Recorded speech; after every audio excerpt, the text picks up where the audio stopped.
Hello and welcome to In Depth. I'm Teena Jha. Pakistan will vote in the elections on the 25th of July to elect a new Prime Minister. In its 70-year-old history, Pakistan has toggled between elected governments and military dictatorships, and never has a Prime Minister completed his or her 5-year term. Political analysts say this year's election could have been an occasion for the Pakistanis to celebrate their democracy. But the 2-month-long campaign has been marred by violent attacks in which scores of people have been killed. There are also reports of the media being suppressed. The campaign has particularly been fraught given the military's efforts to push Nawaz Sharif's party out of the running in favour of cricketer-turned-politician Imran Khan.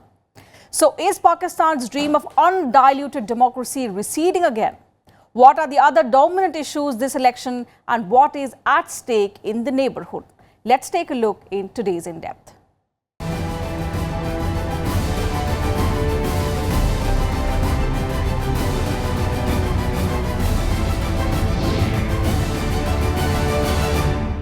The general election in Pakistan on the 25th of July could be a transformative moment for the nuclear-armed country. It is only the second time in the country's 70-year checkered history that the transfer of power from one civilian government to another will take place. But the days leading up to the election were marred by a series of attacks on civilians and candidates, suppression of the media, and accusations of manipulation by the all-powerful military. The high-decibel campaign by political parties for the 25th July elections in Pakistan came to an end on Monday. The 2-month-long electioneering was marred by a string of terrorist attacks that created an atmosphere of fear across the country. Security is the biggest challenge for fair and free elections. More than 370,000 troops have been deployed across Pakistan for the election, the largest military deployment on a polling day in the country's history. Security is once again a concern for the 2018 election, like it was in 2013, and we have seen recent bomb blasts in Balochistan, Mastoon, in Peshawar and other areas targeting the election campaign and rallies.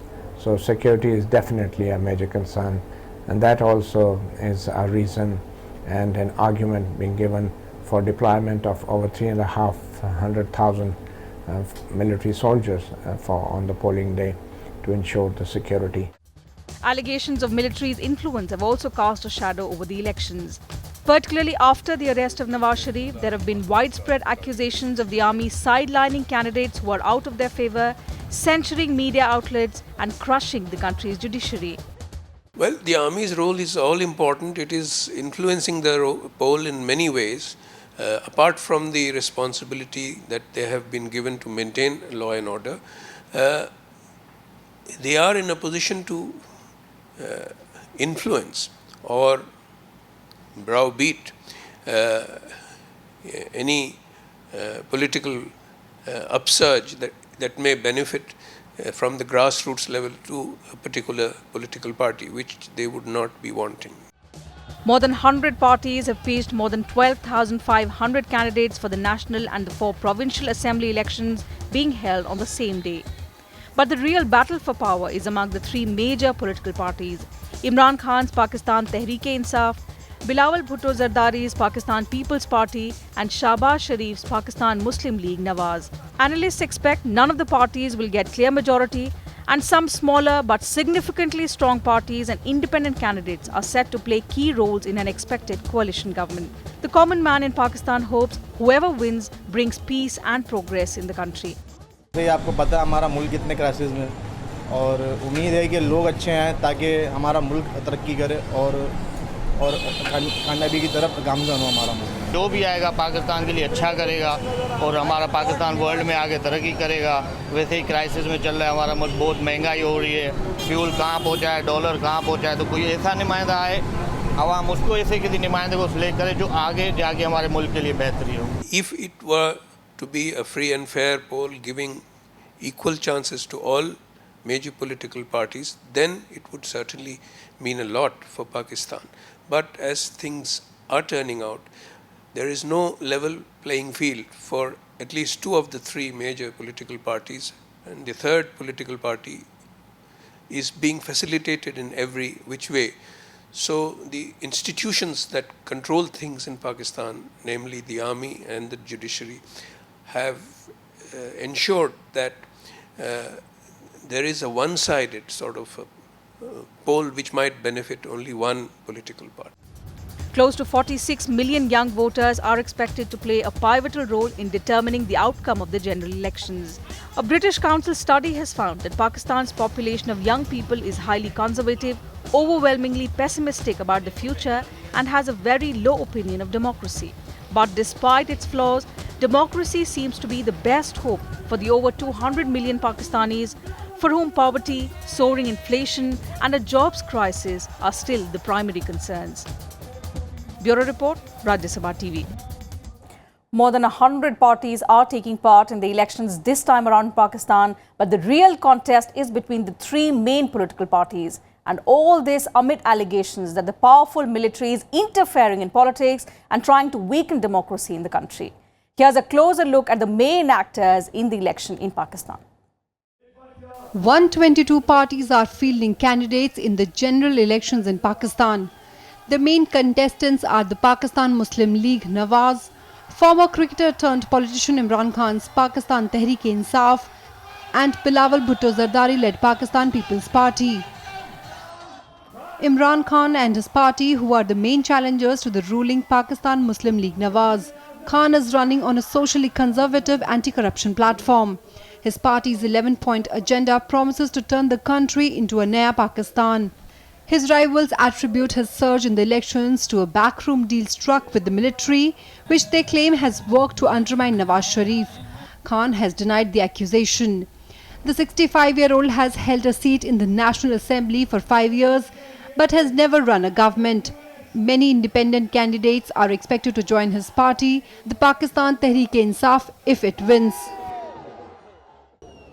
चोरी इंशाल्लाह corruption मेरा ये आपसे वादा है कि मैं आपको काबू करके दिखाऊंगा मैं आपको ये साबित करूंगा कि यहां भी ऐसी गवर्नमेंट हो सकती है यहां भी ऐसी गवर्नमेंट हो सकती है कोई वजीर करप्शन करते हुए डरेगा क्योंकि हमारी नैब ना प्राइम मिनिस्टर को छोड़ेगी ना वजीरों को छोड़ेगी जिस तरह मगरब में होता है सबसे बड़ा चैलेंज अपने नौजवानों को नौकरियां देना ये सबसे बड़ा चैलेंज है और इसके लिए हमने एक जबरदस्त आपके लिए स्कीम निकाली है एक स्कीम नहीं कई स्कीमें निकाली हैं एक तो इंशाल्लाह इस मुल्क में हम माशी तरक्की ऊपर बढ़ाएंगे ग्रोथ रेट बढ़ाएंगे 50 लाख हमने सस्ते घर बनाने हैं 5 सालों में. After being ousted as Prime Minister, Nawaz Sharif proposed his brother Shehbaz Sharif as a successor. Convicted of corruption, Nawaz Sharif is now in prison after returning from London this month to be arrested. Shehbaz Sharif, 66, hopes to continue his stint in the government after winning the election. Shehbaz started his political career as a member of the Punjab Assembly in 1988. He has also represented Pakistan at several international forums, including the United Nations. Bilawal Bhutto Zardari is the chief of the nation's largest centre-left party, the Pakistan People's Party. Bilawal Bhutto Zardari, 29, is the son and grandson of two former Prime Ministers, Benazir Bhutto, who was assassinated, and Zulfikar Ali Bhutto, who was executed. He will make his political debut during the 2018 general election. In his first election campaign, the junior Zardari is attempting to recapture the support of his mother, two-time former Prime Minister of Pakistan. He is not expected to win but could potentially play kingmaker if neither Khan nor Sharif receives enough votes to form a government. मैं इक़्तिदार आपके missile हल करने के लिए चाहता हूँ मैं इक़्तिदार मजदूरों को उनकी मेहनत का सिला दिलवाने के लिए चाहता हूँ मैं इक़्तिदार नौजवानों को तालीम और रोजगार दिलवाने के लिए चाहता हूँ मैं इक़्तिदार किसानों को उनकी फसल की कीमत दिलवाने के लिए चाहता हूँ मैं इक़्तिदार औरतों को उनके हुकूक दिलवाने के लिए चाहता हूँ मैं इक़्तिदार अक़लियतों को तहफ़्फ़ुज़ दिलवाने के लिए चाहता हूँ मैं इक़्तिदार जमहूरियत को मजबूत बनाने के लिए चाहता हूँ और इस जदोजहद में मैं इंशाअल्लाह ताला कामयाब होगा. Besides these, there are independent candidates who could play the role of power brokers like it was seen in the 2013 polls. Bureau Report, Rajya Sabha TV. Whenever elections take place in Pakistan, India always finds a mention in the poll manifestos of all political parties. But this time, surprisingly, Kashmir is not a star vote catcher. Instead, the talk is about improving relations with India and establishing a Naya Pakistan.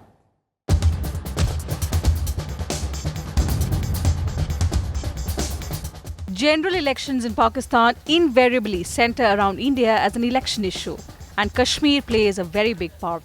But this time, the scenario is a little different. Leading campaigners seem to have focused on the more positive and constructive aspects of Pakistan's relations with India. Pakistan Tehreek-e-Insaf chief Imran Khan has sought better relations with India that he said will boost trade and benefit both countries. Pakistan Muslim League-Nawaz President Shahbaz Sharif, on the other hand, has promised voters that he will take Pakistan ahead of India economically after coming to power. Election manifesto of Imran Khan's party underscores the need to find a solution to the Kashmir problem within the parameters of the United Nations Security Council resolutions. It will not affect India substantially because whichever political coalition or party will come to a leadership position would be a weak political party. It would not be in a position to influence or impact on any major policy decisions, especially those pertaining to security and foreign policy, which will remain under control of the army. Some of the crucial issues facing Pakistani voters and its leaders concern the economy and the developmental path it needs to take in the light of its army's growing proximity to China. The campaigning so far has been marred by accusations that the military is meddling in politics and muzzling the media to help Imran Khan's party. The election promises of leaders primarily focused on economic growth, jobs, and increased GDP and welfare measures for the people.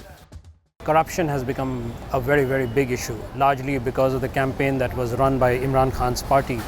Things like electricity, inflation. I mean, these are issues all across South Asia, just like issues in India. And, people in Pakistan too also want economic development.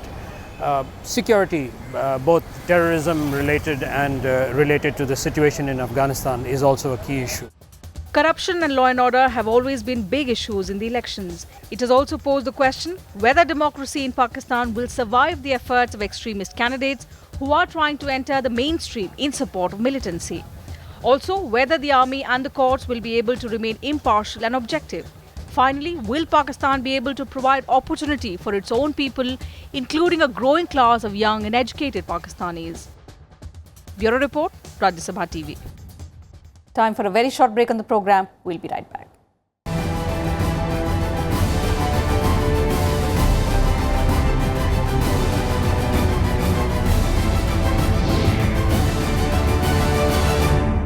Welcome back. You're watching In Depth. Pakistan's traditional religious parties are locked in a direct fight with extremist groups that have fielded a huge number of candidates in the 25th July elections, both at the provincial as well as national level.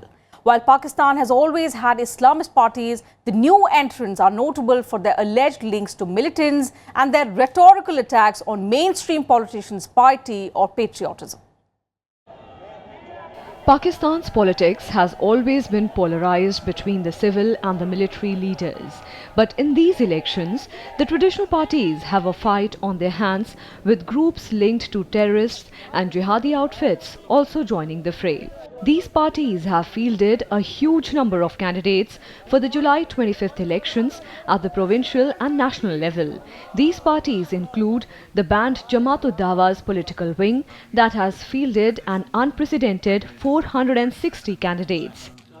Pakistan, has made some progress in moving towards functional democracy, especially after the last two elections in 2008 and 2013.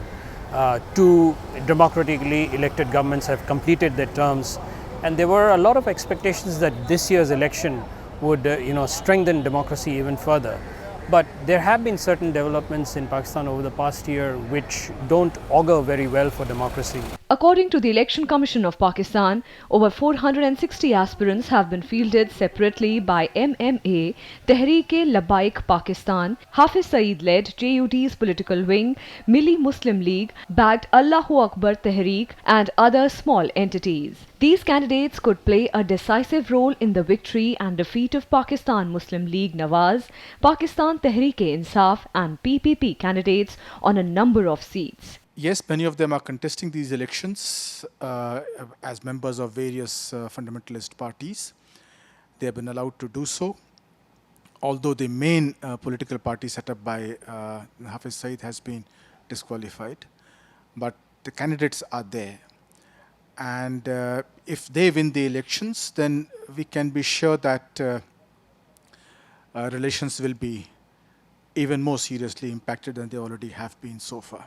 Some of the main Islamist groups taking part are Milli Muslim League. Saifullah Khalid is the party leader. The party was banned in Pakistan for its association with Hafiz Saeed, who is on a UN terrorism list in connection with the 2008 Mumbai attacks. Candidates registered under the name Allah-o-Akbar Tehreek are campaigning with Saeed's image on their posters and election materials.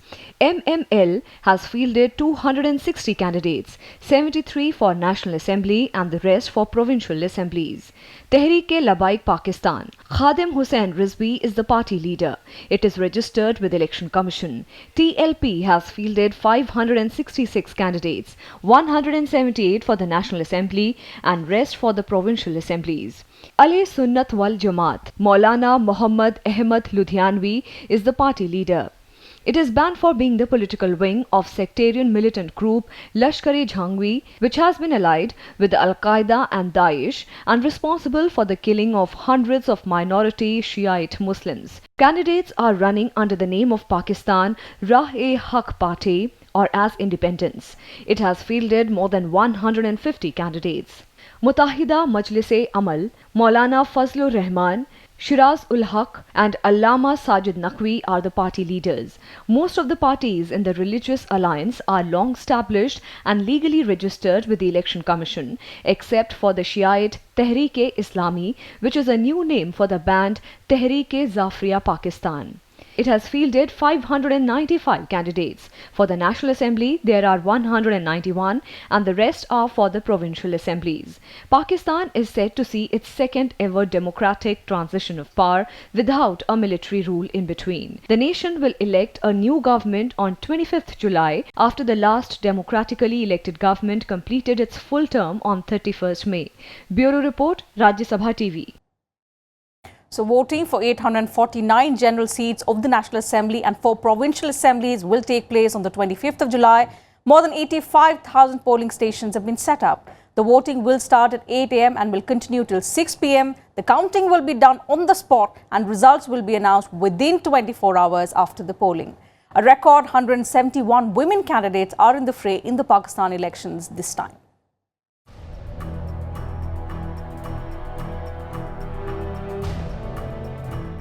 Pakistan's general elections on July 25th will usher only the second democratic transfer of power in the country.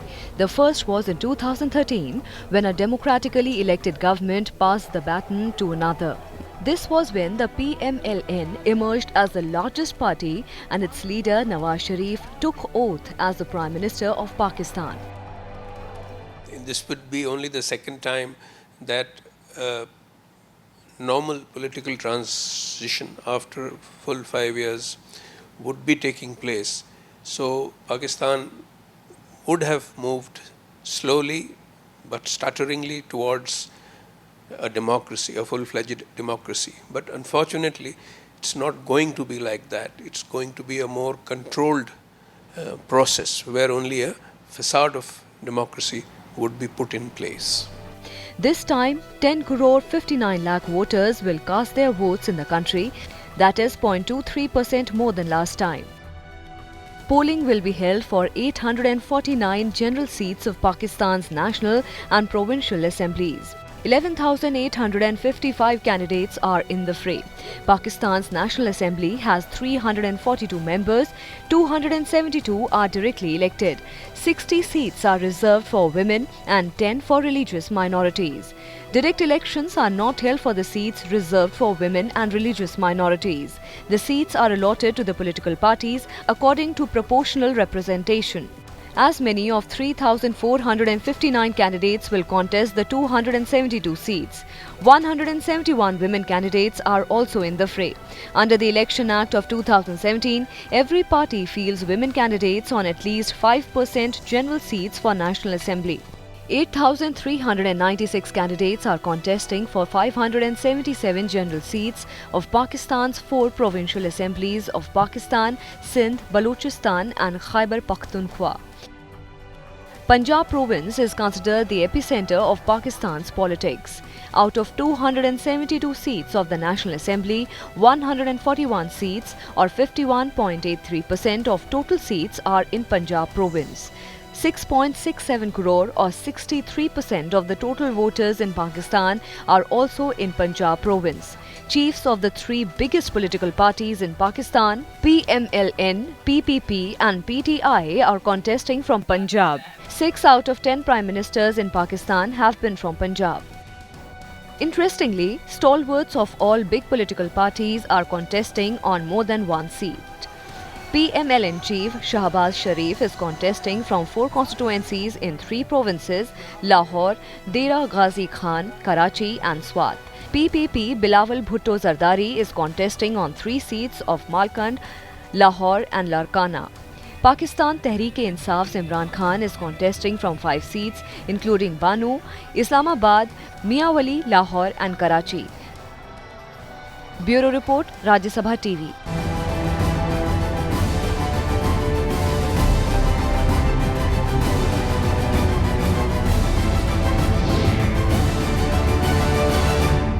And that's it from us in today's edition of In Depth. We'll be back same time tomorrow with a focus on another subject. Thanks for watching.